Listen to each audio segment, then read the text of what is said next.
Welcome to the OBEYA YouTube channel, where you can find professional expert knowledge to master your projects and processes. In our today's video, we are going to talk about the importance of end-to-end processes to create business value smoothly. Many leaders encounter the same pattern every day. Individual process steps work well within their department, but as soon as handovers occur, things slow down. Misalignment, duplication, or delays emerge. The issue is rarely a lack of competence or commitment. It's a matter of structure. Processes span multiple functions, but responsibility often does not. The result is operational no man's land. Everyone optimizes their part, but no one owns the entire flow. This is where end-to-end process thinking comes into play. It's not an extra administrative layer. It's a leadership approach that places accountability where value is created and decisions need to be made. An end-to-end process is more than a flow from input to output. It represents a value stream, a connected sequence of actions, decisions, and information that together create a meaningful outcome. These flows rarely align with organizational charts. They cut across departments, systems, and sometimes even legal entities. In traditional setups, every function owns a fragment of the process, but no one owns the end-to-end result.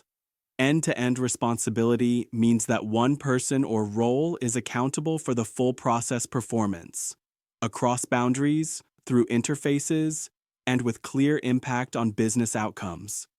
This isn't an org chart issue, it's a leadership question.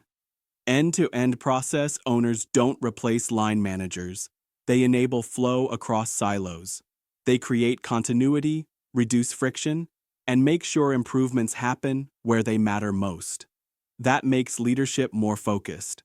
Instead of managing exceptions and coordination loops, leaders can drive outcomes by asking, where is value created? Who owns the flow? How do we make decisions that improve the entire process, not just the parts?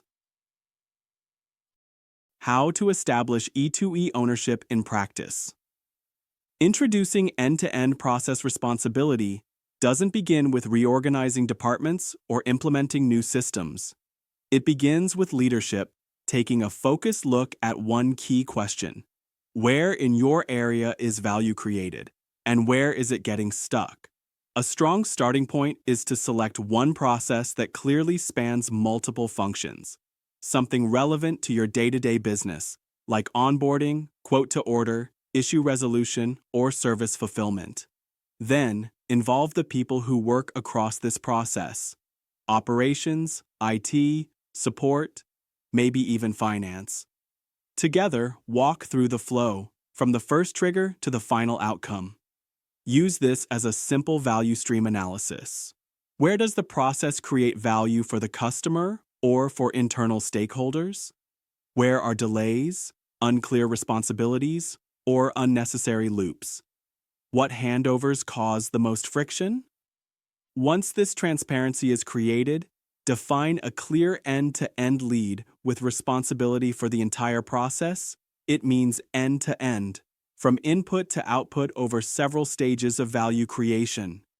This doesn't require a new position or title. It can be someone from your team who already works across organizational boundaries and has the trust of both business and IT. What matters is giving that person a mandate to monitor performance, initiate improvements, and escalate unresolved issues that affect the overall flow. From there, begin with small adjustments. Introduce 1 to 4 key performance indicators that reflects end-to-end performance, like cycle time, customer feedback, rework rate, or others. Agree on a simple check-in every 2 weeks to review the process and align across units and keep the key performance indicators under your attention. After an appropriate time of collecting data on the process, invite IT early when changes are planned, not after requirements are written. Look for quick wins at interfaces. Often small fixes have a big effect. A central aim of this role is to ensure that processes are not only efficient, but effective. That means reducing delays, eliminating duplicate efforts, and allocating resources more precisely, while ensuring that the process truly delivers on its intended outcome. Only when both dimensions, efficiency and effectiveness, are aligned does a process become a competitive advantage. Most importantly, treat this like a learning process, not a structural project. You don't need a complete redesign.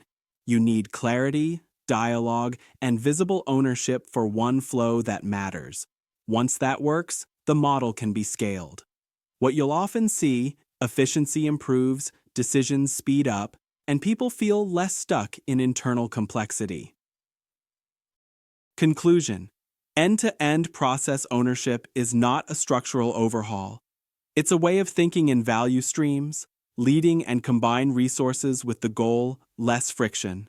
More focus, clear responsibility. It helps dissolve silos, reduce handover friction, and assign responsibility where it truly belongs. It relieves your organization of unnecessary coordination efforts, improves cross-functional collaboration, and ensures that strategic priorities are translated into real, visible outcomes. For leaders, it means better decision-making, clearer lines of accountability, and fewer operational blind spots. For the business, it means more reliable processes, faster execution, and smarter resource allocation. If you do have any question how to connect strategy, business, and IT, please do not hesitate to get in contact for a free consultation.